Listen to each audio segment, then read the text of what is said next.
Hi everyone, welcome back to our channel. Today I wanted to do my end of summer book haul because summer feels like it's mentally coming to an end since it's the middle of September, and I think on the calendar it officially comes to an end in just a few days. So I figured it was time to share the books that I picked up over the last few months. I have 8 books here to share with you. So number 1 is Why Women Have Better Sex Under Socialism and Other Arguments for Economic Independence by Kristen R. Godsey. That is quite a mouthful, and it's a bit of a catchy title.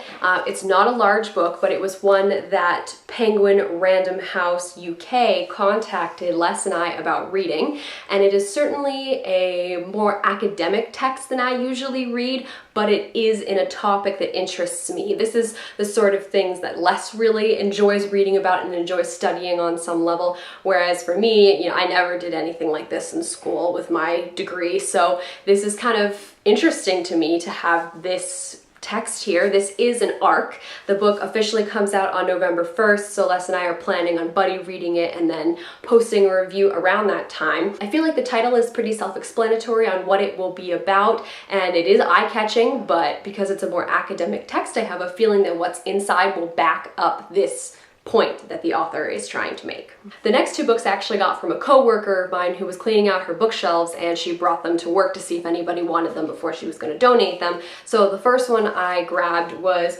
Kurt Vonnegut's Breakfast of Champions. I have never read a Kurt Vonnegut book, and it's certainly something that I haven't been particularly drawn to just because from what I've seen it seems like it's a little chaotic and satirical for my taste, but the book was free, so I figured why not give it a try here. I know Slaughterhouse-Five is typically one that people think of when they think of Kurt Vonnegut, but this is the one that she was giving away, so I figured I'd grab this one and try it.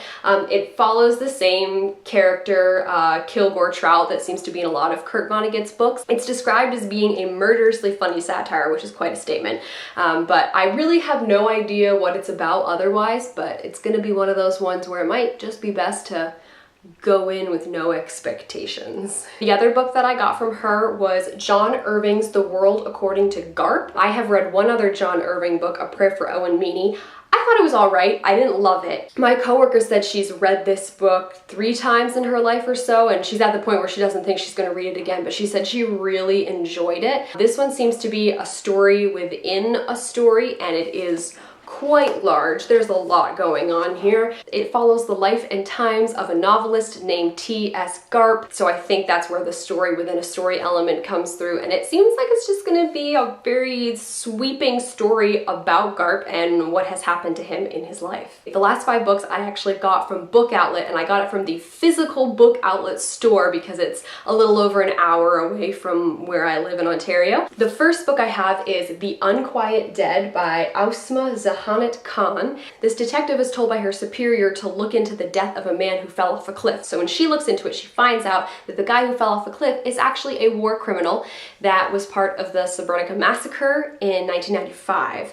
So it sounds like this is going to be an intriguing look at not only this case of what happened to this guy, but some ties back to what happened in the Yugoslavian Civil War in the 1990s. The second book I got is a nonfiction book, and this one's kind of a random pick. It's not really going to appeal to everyone. It's Who Do You Think You Are by Megan Smolniak, and it's a companion to the NBC series Who Do You Think You Are, looking at ancestry basically. I'm someone who's been looking into my family ancestry on and off for a little over 10 years, just sort of dappling in and out. I used Ancestry.com back when I started, and it's sort of what I've been able to find since then. There's been periods where I've done a lot of serious research, and so I know some things, I know some tips and tricks, but this seems to have kind of go beyond what I know, and it's gonna, I think, teach me a couple things specifically with looking at different censuses and stuff like that. So I thought it'd be fun to pick up, and it certainly wouldn't be like a long read or anything. It's more of just something to peruse when I have the time and I feel in the mood to read about it. Also, I apologize as the light is changing because the sun is setting. Now that summer is over,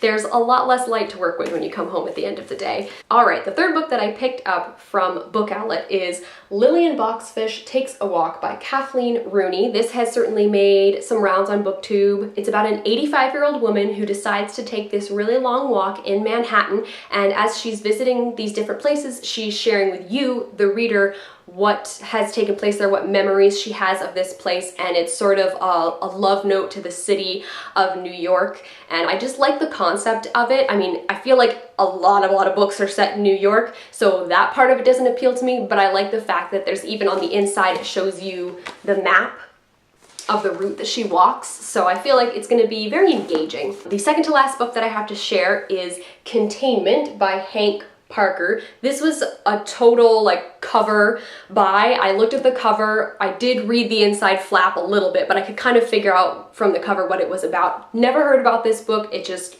called to me. This book follows an epidemiologist and a CIA agent who are tasked with tracking down this virus that was released by an extremist group in an act of bioterrorism, and they obviously want to get it and contain it before it spreads too far. Sounds like it would be like a really fun ride. I mean, I have no idea in terms of what the reviews are on this book. I haven't even looked it up on Goodreads yet, but it sounded really fun. It sounded like something that would suck me in, and maybe it would be one of those books that you just like read in a day. The final book that I have to share with you is Pretty Girls by Karen Slaughter. I have to admit that I'd never heard of Karen Slaughter before Katie over at Chapter Stacks started reading a bunch of her books, and so when I did see this in Book Outlet, I decided I'd give it a try. This one is about two sisters who haven't talked to each other in like 20 years since they lost their third sister, Julia, which caught my eye because my sister's name is Julia. So anyway, so these two sisters haven't talked to each other, and then one of the sisters' husbands is murdered, and it seems like there might be a link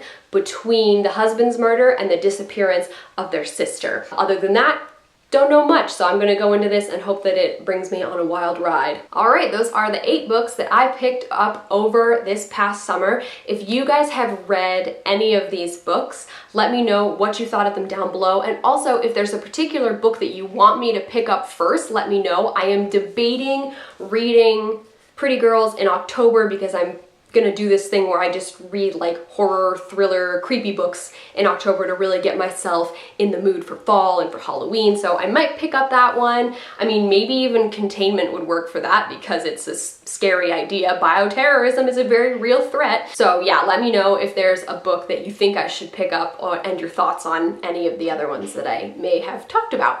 As always, all of our links are down in the doobly-doo, so you can go check those out if you feel so inclined. Thank you guys very much for watching, and I'll see you later.